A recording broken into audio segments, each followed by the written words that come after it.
Give us a tour there. Sure, go on. Right. Well, it's not turned on, but I basically power it all on over on the walls here.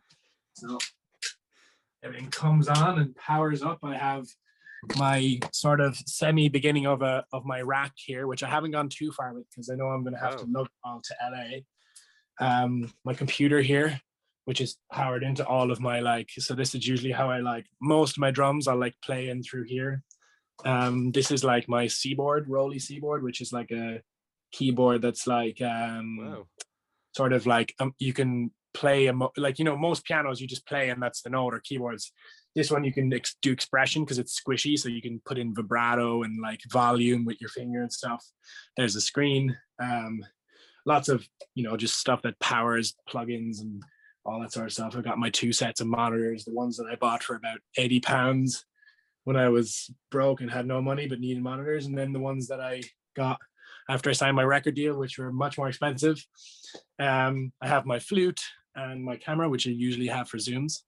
I have my, the rest of the room where when I'm writing with friends, we hang out here.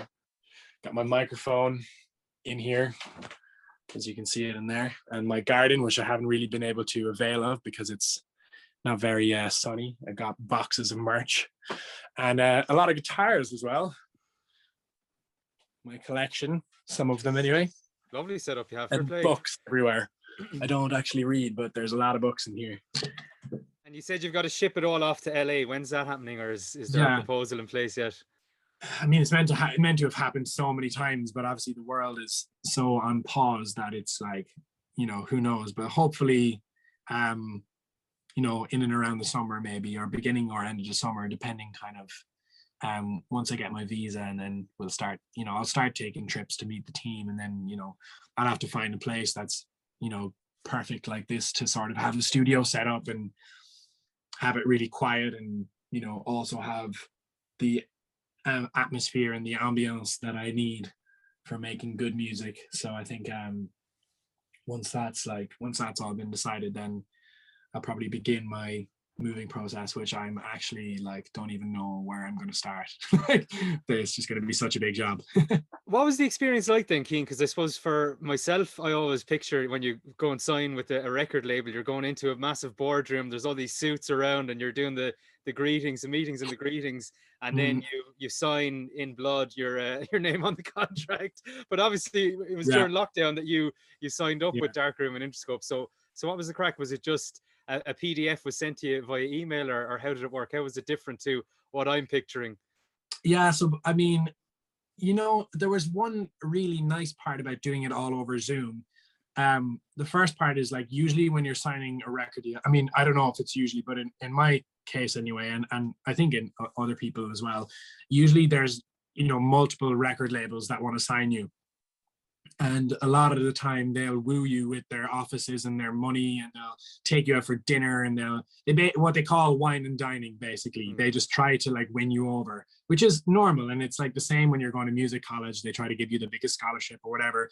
And so with the record deals, in a way, I was really happy that I didn't have to go through the whole and loads of people are oh, but it's class, they'll buy you loads of crap, and they'll take you out for dinners and everything, and I'm yeah, but then how do I make my decision unbiased, So I think the best thing ever was being able to meet all these record labels on Zoom, because there was just people in their bedrooms, or it was just straight up. There was no bullshit. There was no fancy office to hide behind. There was no sort of they couldn't flash anything. They weren't flashing their records or their platinum plaques or their money or whatever. And it was really just person to person, how these people were, what their vibe was, how excited they were. And and then when it came to signing the record deal with Darkroom and Interscope, it was to me, it was a no-brainer that they were the team. They were just amazing. And I just it was that gut feeling, and I just felt so eye to eye with them. And I think we just were on a Zoom call, and I think we were just woo.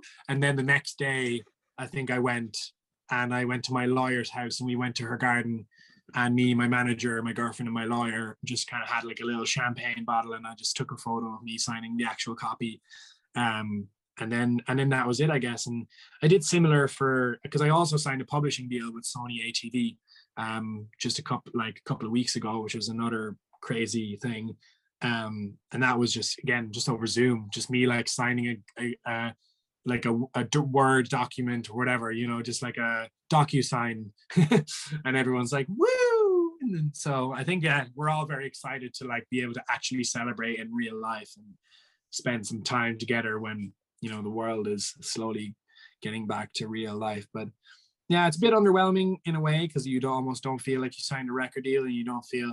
But then I think once you get into release mode, like we did for Not Usually Like This, and I was on about, you know, 5-10 Zoom calls a day with different like radios and everything, and you know, Spotify and Apple and different, all the universal record labels, like in all the different territories. Then you're like, oh whoa, this is what actually happened when I signed that piece of paper.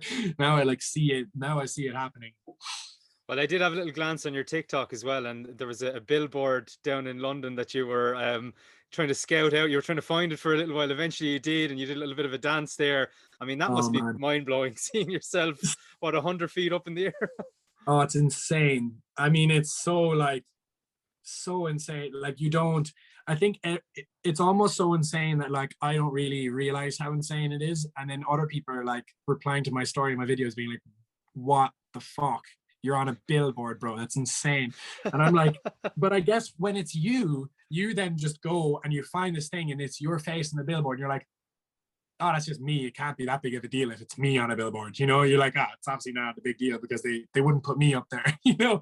And then you realize, whoa, I mean, like, I'm on like 2 billboards. I was on 2 billboards in London at the same time. Just ridiculous. Really, actually stupid, but amazing. I mean, it's just, you know, it's a big change in my life. And, you know, when you work really, really, really hard for something and you know, you get people on your side, it's just, I mean, it makes it all worth it in the end. So When you're talking about the hard work, can you give me a sense of what that was? Because, like, again, as I say, like, to be fair to you, you're massive on TikTok, but over 600,000 people. I mean, even that, to think I'm connecting with that audience each time I put up a video, to me is insane. But like, what was the hard work? Was there sort of a plan in place to say, this is what I need to do? I need to approach these people. How did you go about it? What was your sense of hard work to get to where you got to? so I did everything you can possibly imagine. Um, you know, it basically like up until the point where I was no longer a nobody. While I was a nobody, I still am a nobody, but I'm less of a nobody.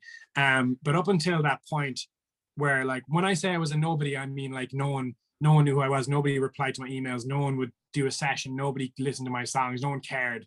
Like in the music industry, um, and I did everything, man. You know, like I was whether I was with my friends or on my own. Like I was awake every night until 2, 3, 4 in the morning, writing songs, producing, my headphones on, like in my college dorm, like, you know, practicing music all day long, like working to get scholarships, like working to be like the best that I can be, posting videos, posting more videos, them doing absolutely nothing, like finding every email of every person I could possibly reach out to, reaching out to them all, nobody responding, like going, hustling, going to gigs, meeting people after shows, like writing more music, like, and sort of like trying to keep the focus on like what matters is like what I'm doing, like focus on what I'm doing, and just like keep making songs, make better music, get better at producing, get better at songwriting, like post more videos, grow your social media, like talk to your fans, engage, and just like working like as hard as I could to make the dream come true, and like not letting, because every moment that I let slip and every moment that I wasn't working, somebody else was, you know, somebody else was that much closer to being the next kid to sign the Darkroom and Interscope. And like I was like, I'm not going to let that happen. I can't let somebody overtake me. And there's always people that are talented.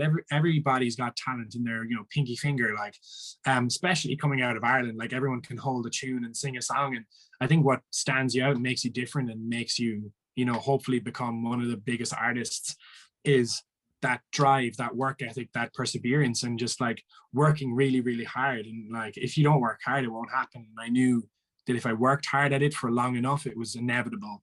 And you know, hopefully I still have that attitude. And like, I find it incredibly hard to stop working. It's like the hardest thing for me to do. Like when I'm like watching TV with my girlfriend in the evenings, and like I'm trying so hard to switch off. All I can think about is that song that I want to go back and finish or keep working on or get better, or watch YouTube videos for hours about like producing and mixing. And I used to wake up every morning and like, you know, put my coffee on, drink my coffee, sit in front of the TV and just watch videos of like mixing engineers and producers and every trick I could, and have my phone out taking notes and like making like, you know, how to make like more swaggy drums, like how to make your vocals sound better, everything, just anything I could learn. And then the moment I would finish my coffee, I'd be so impatient. I would just like run into my bedroom, close the door, and just like get working in the studio, just like start writing, start making music. And then eventually I guess it became, you know, better and better and better. And I'm still nowhere near where I want to be, but it's very exciting. Well, the ironic part is now is when the hard work starts, really, isn't it? Yeah.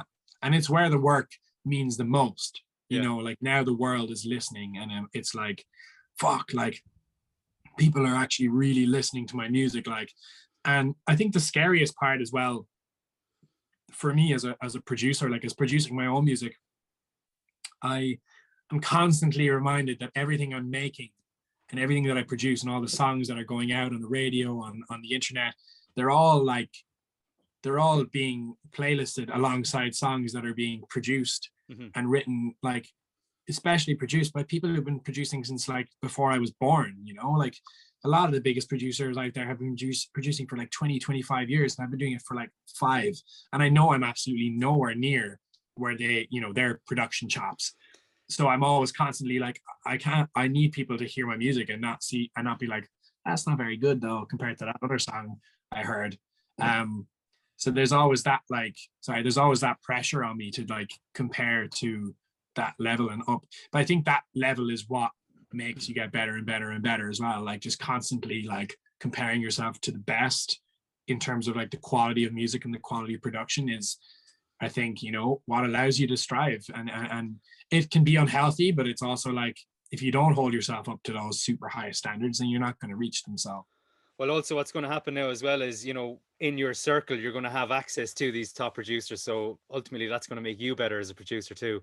Of course. Yeah. I mean, for me, like I'm constantly wanting to learn. And I think a difficult part about this whole new like transition and this lockdown is, I guess, not being able to sort of get in the rooms with some of these greats and like learn their tricks and some tricks of the trade. And like, you know, there's amazing producers out there that I'd love to just like sit with and like ask them some questions and like, you know, just work with them and see like how they would approach stuff. And, you know, I feel like when I do move to LA and when the world opens up, like I'm just going to really focus and prioritize on like learning as much as I can from these guys who, you know, you got to accept, like, you know, if somebody's been doing it for 20 years, they've got way more time on it than me. They know, they've learned a lot of stuff. Like they've been working with the big dogs for years. And, you know, I need to get up with these guys and learn what they know and hopefully maybe teach them a thing or two, who knows, but like hopefully learn from them is, you know, something that I'm really, really excited about, to just kind of be able to bring that back to my own music and have access to like beautiful spaces to create music in and just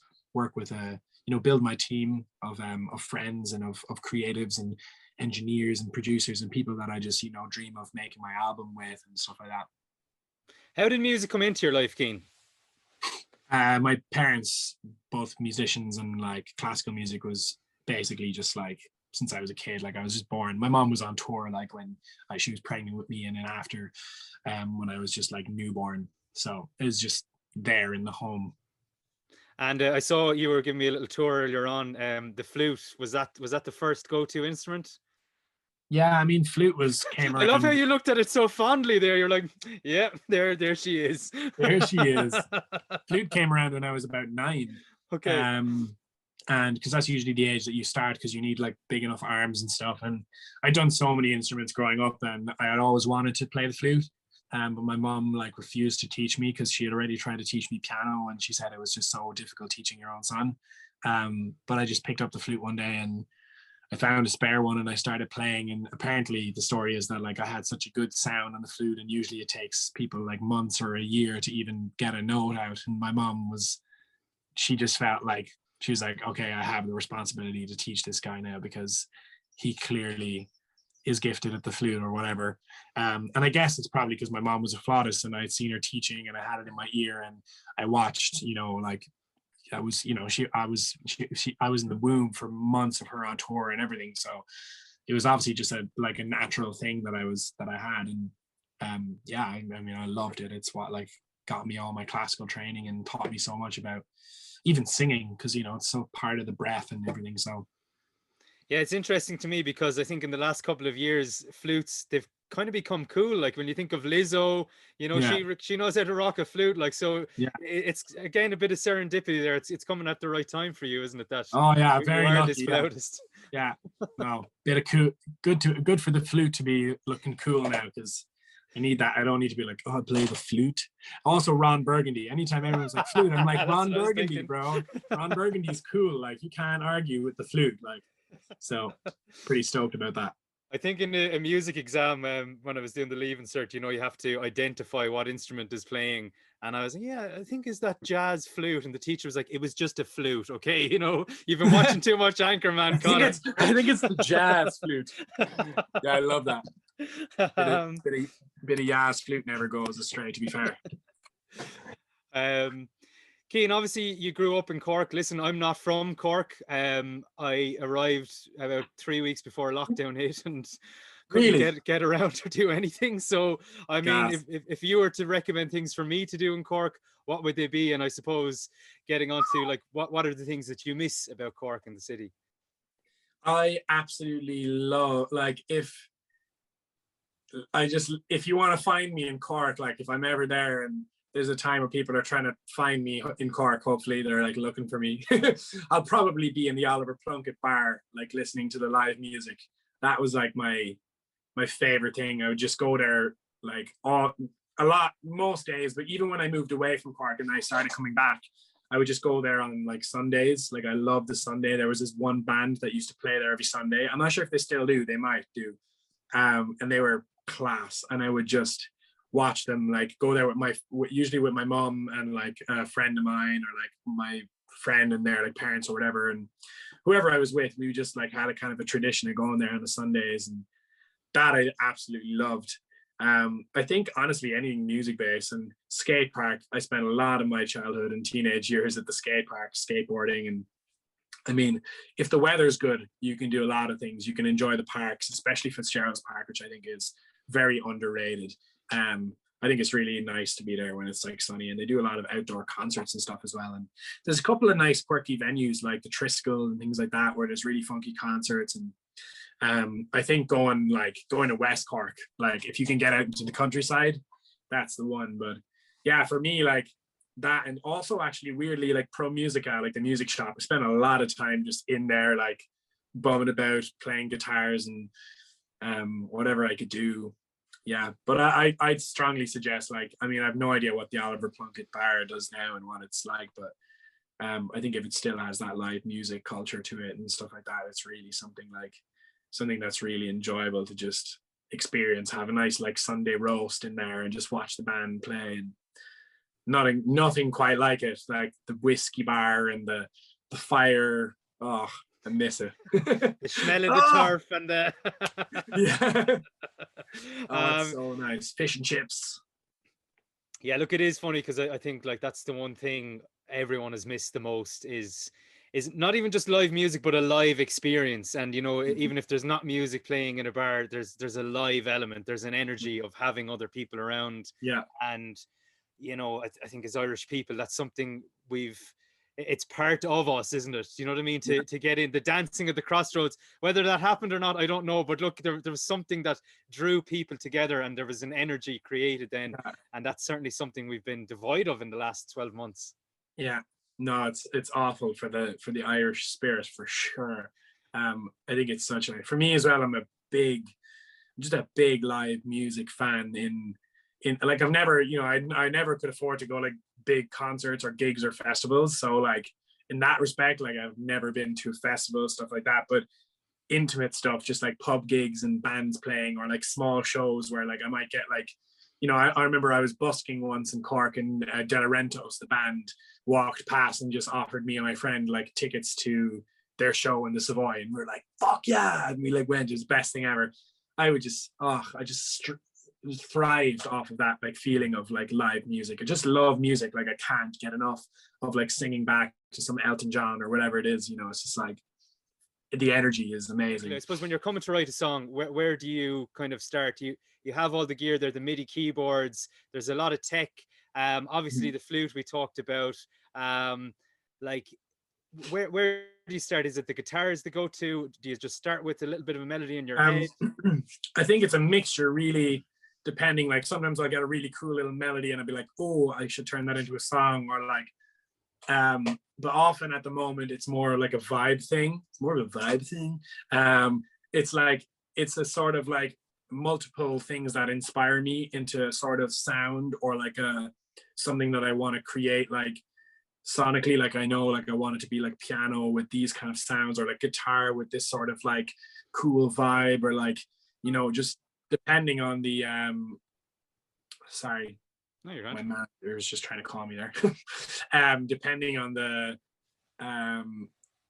just depending on the vibe. Like I know that I might want this, like this big song that's like you know, emotional chorus, like big drums and like piano and stuff, or like I might want something a little bit more vibey guitar. So it just depends on like what the song needs and what it is I'm wanting to create that day, and what mood I'm in. Or sometimes I'll just sit down and be like, let's see what comes out, you know.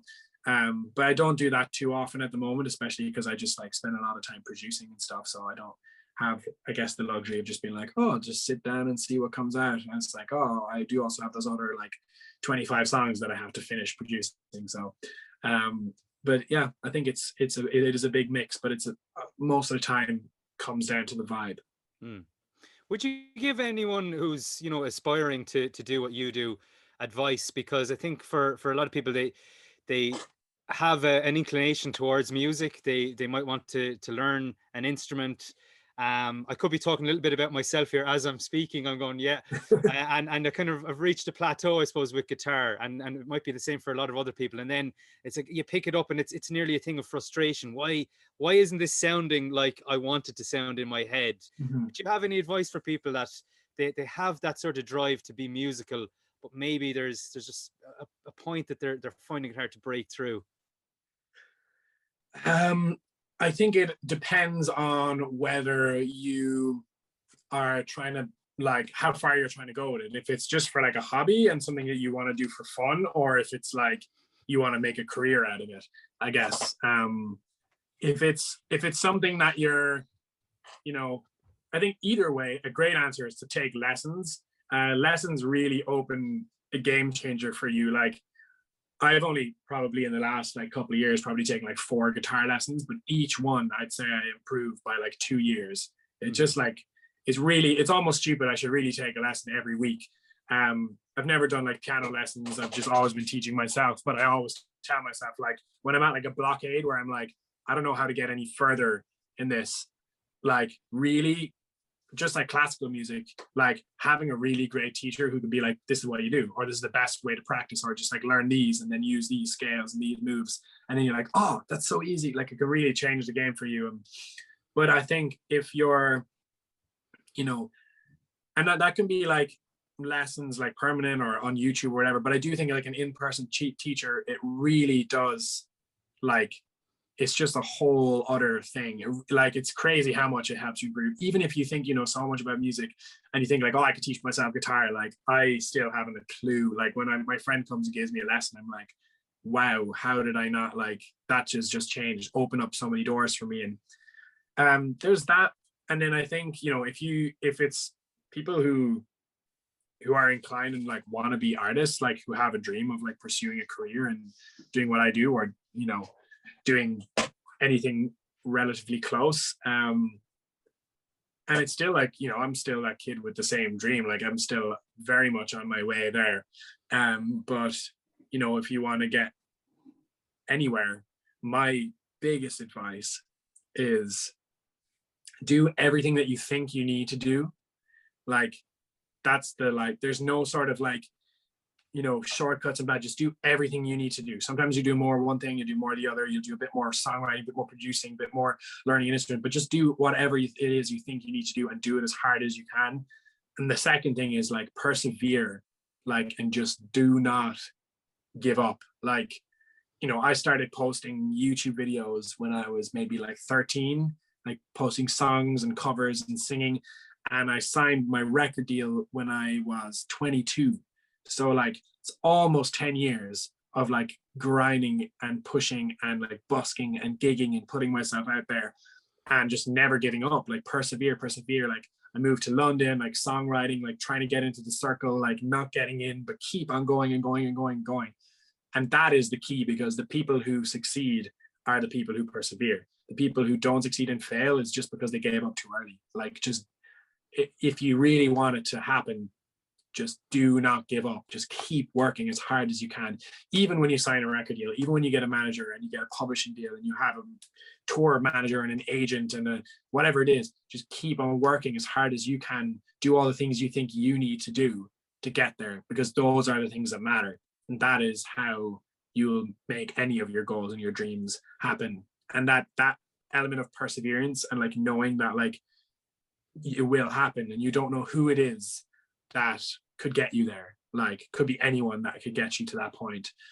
Could be anyone that could change your life in the matter of days, or it could be any show that you went to, any song that you put out. Like, you really don't know. And if it doesn't happen when you think it happens, just keep on going and just like really just like it'll be unexpected, but it can take some time. Like, you got to earn your stripes. That's what I say. Not usually like this, your new tune. It's a great pop song. It's very catchy. I've been humming it in my head now the last few days, but there is a bit of an emotive story through it as well. And you even reference the two characters from The Notebook. Is that you putting it in there? You know, what are you thinking when you're deciding to reference those two characters in the tune? You know what it actually was? I was sitting in my bedroom in Cork, like writing a song, and I had written that verse so many times and it was terrible. I just couldn't get it right. And then I changed it completely, and it was like, I felt like I was your, and then I was just trying to think of this, and I was like, I think I Googled like famous couples that everybody knows, that like romantic like movie or book. And then it was like Noah and Ali. And I was like, oh my God, like we used to be like the lovers, the ones that you'd see in a movie. I felt like I was your Noah and I thought that you were my Ali. And I was like, that's the line. There it is. And like, The Notebook is, you know, more people know The Notebook than they don't know The Notebook. Have you watched it then? You know what? I actually haven't watched The Notebook. I was just gonna say, I was like, and I'm one of those people who doesn't know The Notebook. But I know of it. I can't imagine how many times I've heard about it. And I've almost like, it's almost one of those things that you don't watch because you've almost heard about it so many times that you're like, I feel like I've already seen the movie. I know. I had the very same experience with The Sopranos recently. A friend of mine has raved about it. I said, look, you know what? I'm going to sit down and watch it. And I went, I've seen this parodied too many times to actually take it in earnest, you know. But the Notebook for me, it's one I had to suffer through. It was actually with a colleague at the time. She was like, we have to watch this movie. And she was a bawling, weeping mess. And I was this, you know, caveman going, why can't I emote like this? You know, it didn't have the same effect for me, but you're right. I think it's just littered through pop culture that it is, you know, it's the kind of Cinderella Prince Charming of our era almost, you know. It's a fair play. Yeah, exactly. Cian, you showed me the flute there. You gave it a kind of a fond look. You're doing it again. Any chance you get a flute solo? Little flute solo, like it's probably freezing cold from being out in the studio all night.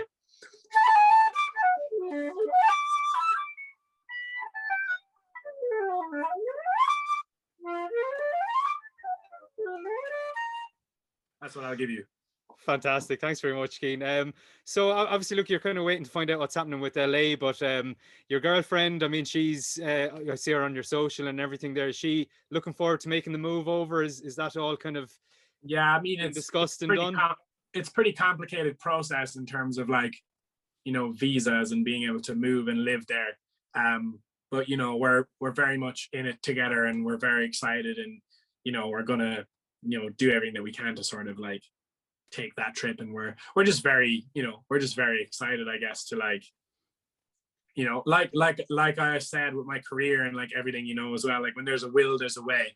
And we've, you know, we're in a great position to be able to like move there and just like start hopefully a new life there. And it's very exciting, and we both love the sun. And it was funny, one of the first things I said when I had met her was like, would you live in LA? Like, would you move to America? And she was like, fuck yeah, I'd move to America. Let's Yeah, go. of course I would. Like, of course I would. Because a lot of people, they've got different plans, they've got different ties, they've got, want to be closer to family or whatever.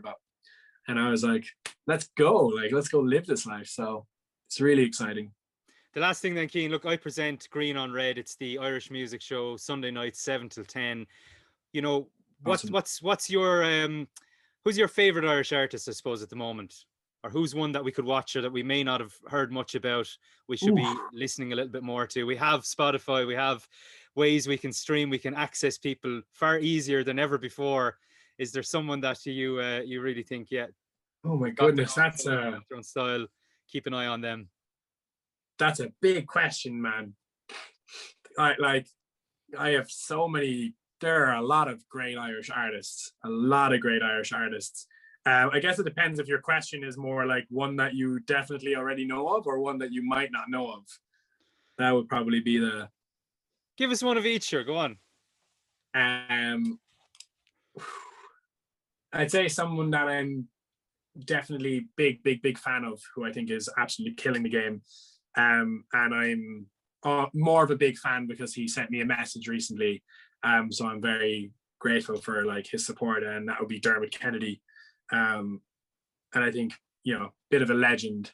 The man's really changing the game for Irish music at the moment as well. And he's done some amazing things and come so far. And I think somebody who, somebody less known than Dermot Kennedy, but who I think is absolutely fantastic, that comes to mind straight away, will probably be Luce Cargan. I think she goes by Luce, or Luz, Luz. I never know how to pronounce her name. I'm pretty sure it's Luce. I just think that girl has an amazing voice, and she'll be doing some big bits, absolutely, if she's not already doing massive bits, to be fair to her. But I've been a big fan of her for a really long time. So I'd say, if there was two Irish artists now that I'd be kind of back in their corner, would definitely be those two. That's brilliant, Cian. Listen, what's something that has become apparent to me from talking to you? You described yourself earlier on as a nobody who was sending out all these emails. What's very clear to me is you've always been somebody. Maybe you were somebody that wasn't well known, but I think you're somebody that we'll be very familiar with, and definitely with songs like Not Usually Like This, we'll be hearing a lot more from you. So listen, thanks very much for chatting to me. Much, man.